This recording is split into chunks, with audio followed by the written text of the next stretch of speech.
time to check in with CoinDesk Global Policy and Regulation Managing Editor Nick Day, who's also the editor of CoinDesk's The State of Crypto newsletter. Good morning, Nick. So CoinDesk has a huge article out, the Mnuchin Files. New documents shed light on Trump-era crypto policy. And I understand that you folks filed a FOIA, Freedom of Information Act, to get this data. Tell us some of the highlights.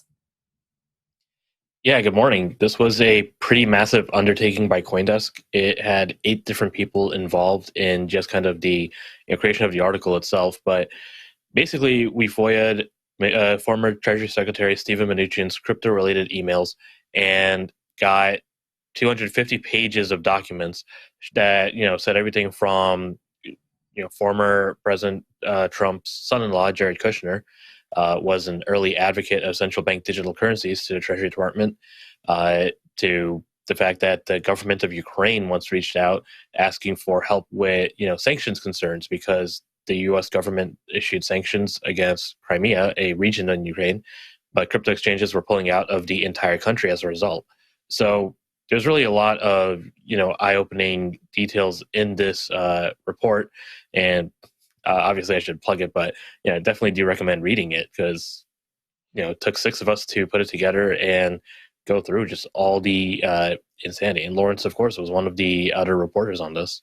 I just literally put one sentence in. It was really the 5 of you. I just kind of showed up at the very end. That was useless. But the real thing, I mean, like stepping back for a second, what was your big impression? We all went through this document together, and went behind and fact checked and what have you. What was the big takeaway that you came with? And I'll tell you mine. But what was yours?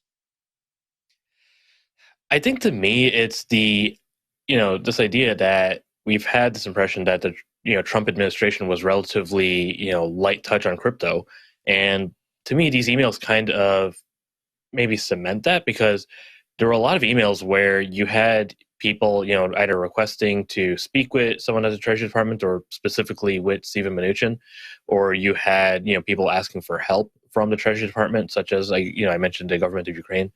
And a lot of these emails, we got internal records where staffers were saying, we don't think that this person needs to be able to speak with someone at Treasury, or, let's throw this to, such and such deputy, or there just wasn't a response to begin with.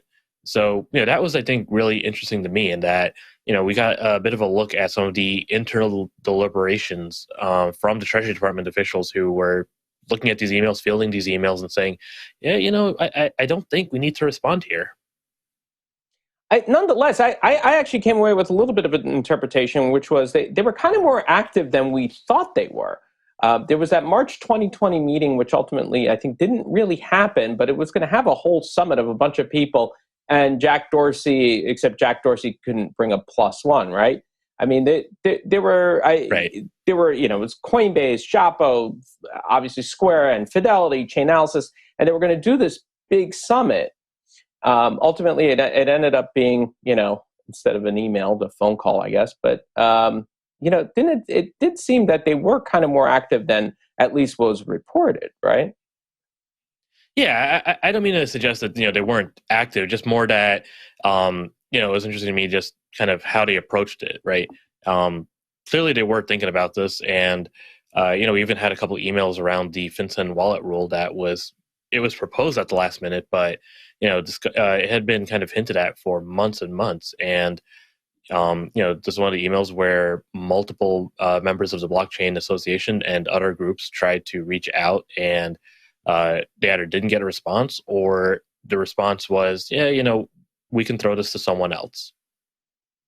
Yeah, there were a lot of these little anecdotes and stories that, and it's in the article, all these little interesting tidbits. For instance, there was a personal relationship between Steve Mnuchin and Alicia Haas from the CFO of Coinbase, where they knew each other from working together before on Wall Street, and that helped, let's say, facilitate meetings, et cetera.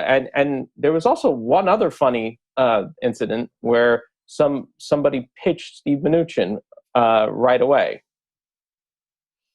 Yeah, that was I mean, the sheer courage, maybe. Chutzpah, I don't know if that's the right word, but yeah, chutzpah. yeah, Chutzpah, I think, is the exact word yeah, for that. chutzpah of emailing like the sitting treasury secretary and being like, "Hey, you want to invest in my startup?" But then also that company, I'm blanking on the name, or how to pronounce it rather, Tachyon. They did receive a grant from a completely unrelated U.S. government department, the Department of Energy, a couple months later. So yeah, that was really interesting to me.